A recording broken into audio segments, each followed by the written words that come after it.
कायनातीज ये आजकल जो है वीनस उसके सिलसिले में काफ़ी एक्साइटमेंट है।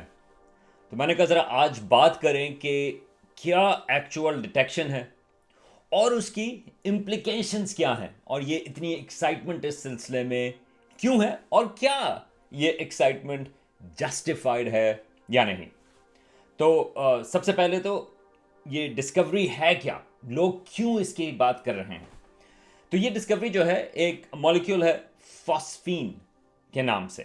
ये बेसिकली फॉस्फोरस है और साथ में उसके आप 3 हाइड्रोजन एटम लगा दें।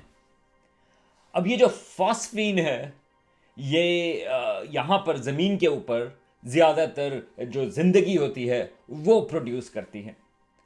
लेकिन सिर्फ ज़िंदगी फॉस्फीन प्रोड्यूस नहीं करती, कुछ और जगहों पे जिस तरह सैयारे हैं सैटर्न और जुपिटर, उनका जो एटमॉस्फेयर है वहाँ पर फॉस्फीन मौजूद है और वो हमारा ख्याल ये है कि वो ज़िंदगी नहीं प्रोड्यूस करे मगर वो नेचुरली प्रोड्यूस हुआ है। तो अभी जो बहुत ज़्यादा जिसकी वजह से शोर मचा है वो ये है कि वीनस या ज़ोहरा जो सैयारा है उसके एटमॉस्फेयर में ये फॉस्फीन डिटेक्ट हुई है और साइंसदानों का ख्याल ये है कि ये फॉस्फीन जो है वो वीनस पे नेचुरली प्रोड्यूस होना मुश्किल है। तो ये कॉन्टेक्स्ट है इस चीज़ की खबर के सिलसिले में।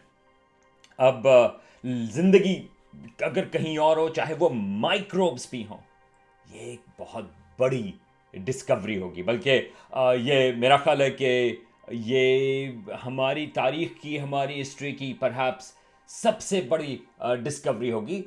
तो ये एक इम्पॉर्टेंट चीज़ है, इसको सीरियसली लेना ज़रूरी है। और बाय द वे ये कॉन्टेक्स्ट है कि जब लोग बात करते हैं ओ मैंने कोई चीज़ आसमान पर देखी थी, मैं उसको समझ नहीं पाता, ये शायद फ्लाइंग सॉसर हो या स्पेस क्राफ्ट हो जो कहीं और से आई है। तो आप सोच सकते हैं कि क्यों साइंसदान इस सिलसिले में स्केप्टिकल होते हैं, क्योंकि इवन माइक्रोब की डिस्कवरी जो है उसके सिलसिले में भी हमें बहुत कॉशियस होना पड़ता है कि क्या ये वाकई डिस्कवरी सही है या नहीं। अब वीनस जो है वो एक बहुत ही इंटरेस्टिंग सैयारा है, हमारे जैसा है, ज़मीन के साइज जितना है मगर वो सूरज से ज़्यादा करीब है। हमें पता है कि उसके सरफेस के ऊपर उसके जो एटमॉस्फेयर है उसमें बहुत सारे बादल हैं।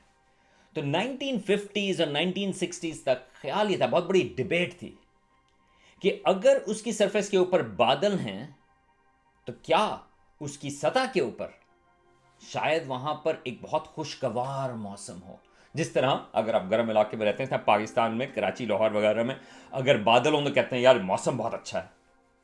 लेकिन एक कंपीटिंग थ्योरी थी, वो ये थी कि अगर उसमें बहुत ज़्यादा थिक एटमॉस्फेयर है, ये बादल बहुत ज़्यादा थिक हैं, तो शायद वहाँ पर वो जो ग्रीन हाउस इफेक्ट है उसकी वजह से बे इंतहा गर्मी हो सकती है, जिसको वो जो रनअवे ग्रीन हाउस इफेक्ट कहते हैं। बल्कि ज़मीन के सिलसिले में, हमारी अपनी अर्थ के सिलसिले में जब हमें परेशानी शुरू हुई कि क्या क्लाइमेट चेंज जो है उसका इम्पैक्ट क्या हो सकता है, तो वीनस की मिसाल जो है बल्कि वो सबसे पहले आती है। बल्कि वीनस की वजह से हमें ये पता है कि ग्रीन हाउस इफेक्ट जो है वो हमारे जो एटमॉस्फेयर में, तो अगर वो ज़्यादा हो जाए तो फिर उसका क्या नुकसान हो सकता है।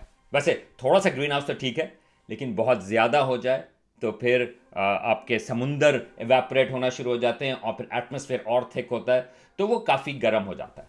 तो जो वीनस की सतह है वो इसी वजह से काफ़ी गर्म है, वो लाहौर वगैरह से भी ज़्यादा गर्म है, बल्कि 450-470 डिग्री सेंटीग्रेड तक उसका टेम्परेचर है। ना सिर्फ ये, बल्कि वहाँ पे प्रेशर भी बहुत ज़्यादा है। जैसा मैंने कहा कि वो जो उसके ऊपर एटमॉस्फेयर है वो बहुत थिक है, तो वहाँ पर जो एटमॉस्फेयर है वो तकरीबन हमारी ज़मीन से 90 गुना ज़्यादा है। तो उसकी मिसाल इस तरह से देते हैं कि उसी तरह से अगर आप ज़मीन के ऊपर आप समुंदर पे जाएं, समुंदर के नीचे, तो अगर आप 900 मीटर जाएं नीचे तो जितना प्रेशर आप फील करेंगे वैसा आप वीनस की सतह पर प्रेशर फील करेंगे। अब हमें वीनस के बारे में ये किस तरह से पता, ये टेस्ट किस तरह से हुई। तो पहली बात तो ये कि कुछ थ्योरीज टेस्ट हो गई थी ऑब्जर्वेशंस के हिसाब से, लेकिन सोवियत यूनियन ने कुछ स्पेस क्राफ्ट भेजे थे। एक था वेनेरा सीरीज थी, स्पेस क्राफ्ट थी। तो वेनेरा 7 जो है वो 1970 में दिसंबर में वो वहाँ पर ऊपर जाके लैंड किया। अब आप अगर जहन लगाएं तारीख के हिसाब से, तो मून लैंडिंग जो थी अपोलो की वो 1969 में थी।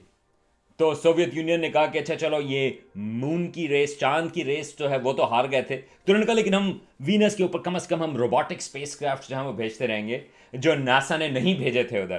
तो 1970 में पहली दफ़ा एक स्पेस क्राफ्ट इंसानों की तरफ से लैंड किया, वो सोवियत यूनियन का था। और वो सिर्फ 23 मिनट तक उसने काम किया, क्योंकि इतनी गर्मी थी और इतना प्रेशर था, उसके बाद उसने काम करना बंद कर दिया। और फिर सोवियत यूनियन ने उसके बाद भी भेजा था वेनेरा 8, वो 1972 में, वो 50 मिनट उसने काम किया, थोड़ी सी तस्वीरें भेजी और वो भी फिर काम करना बंद कर दिया था। लेकिन उस समय काफ़ी इंफॉर्मेशन मिली, साथ में ये भी कि वो बेइंतहा गर्म है और वहाँ पे प्रेशर बहुत ज़्यादा है।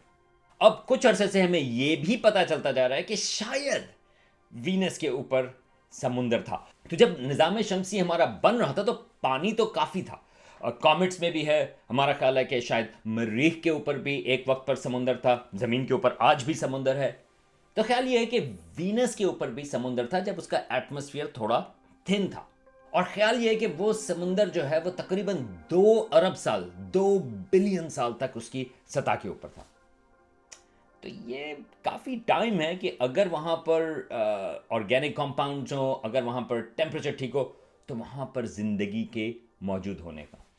तो इस वजह से ख्याल ये है कि अगर कोई बात करता है कि शायद वहाँ पर ज़िंदगी हो, तो ख्याल ये है कि शायद उसका इस पुराने समुंदर से ताल्लुक़ हो। लेकिन फिर गर्मी की वजह से वो समुंदर का पानी इवेपोरेट हुआ और बहुत सारा जो है वो उसके एटमॉस्फेयर में चला गया। तो एक ख्याल इसमें यह है कि जिंदगी जो है शायद शायद वो माइग्रेट कर गई हो एटमॉस्फेयर में।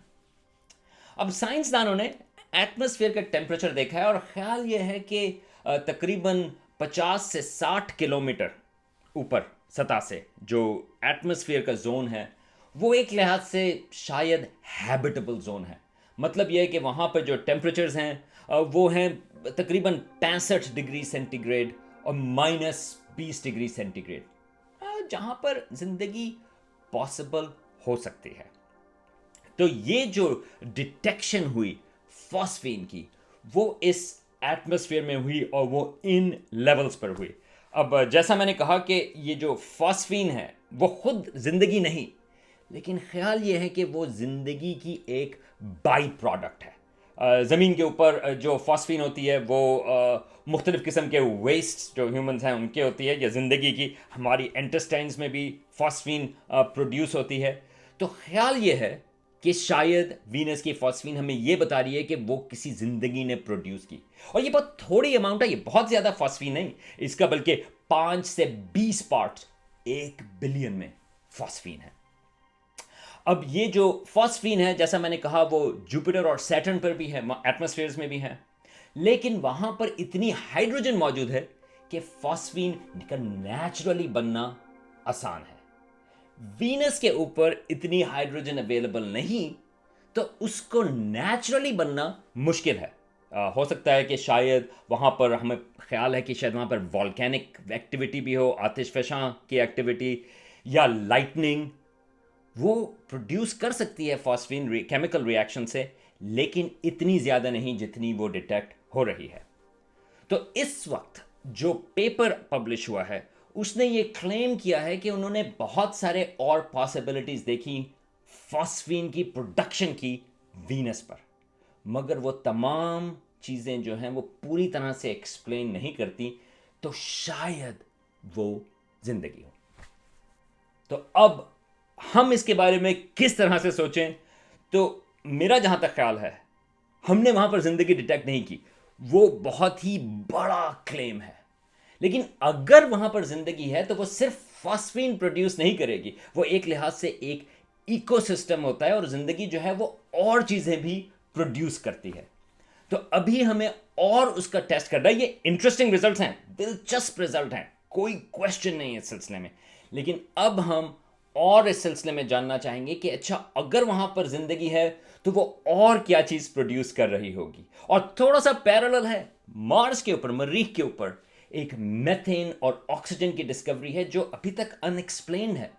लगता तो यह है कि अगर उस किस्म की डिस्कवरी अगर जमीन के ऊपर हो तो हम कहें कि ये वाकई ये जिंदगी का सिग्नेचर है। लेकिन मार्स के ऊपर पता नहीं, शायद वो वहां की जियोलॉजी जो है तो इस तरह की मेथेन और ऑक्सीजन प्रोड्यूस कर रही है। तो इस तरह से साइंस काम करती है कि जब अगर बहुत बड़ा सारा क्लेम हो, जैसे जिंदगी का किसी और सैयारे के ऊपर, तो हमारा एटीट्यूड ये होना चाहिए कि हम थोड़ा सा स्केप्टिकल हो। ये नहीं कि आप बिल्कुल डिसमिस कर दें आउट ऑफ हैंड, नहीं, ये रिजल्ट इंटरेस्टिंग है, फॉस्फीन डिटेक्ट हुई है।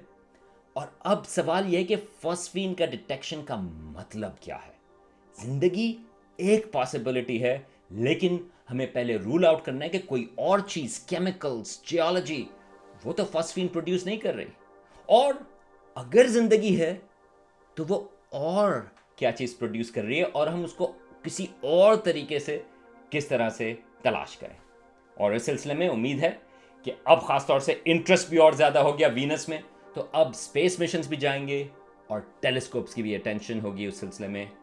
तो वीनस आपको रात के वक्त काफी ब्राइट वो नजर आता है, या सुबह के वक्त इवनिंग स्टार या मॉर्निंग स्टार। अगली दफा आप उसको देखें तो सोचें कि क्या पता शायद वहां पर माइक्रोब्स हो, शायद वहां पर जिंदगी हो उसके एटमॉस्फेयर में।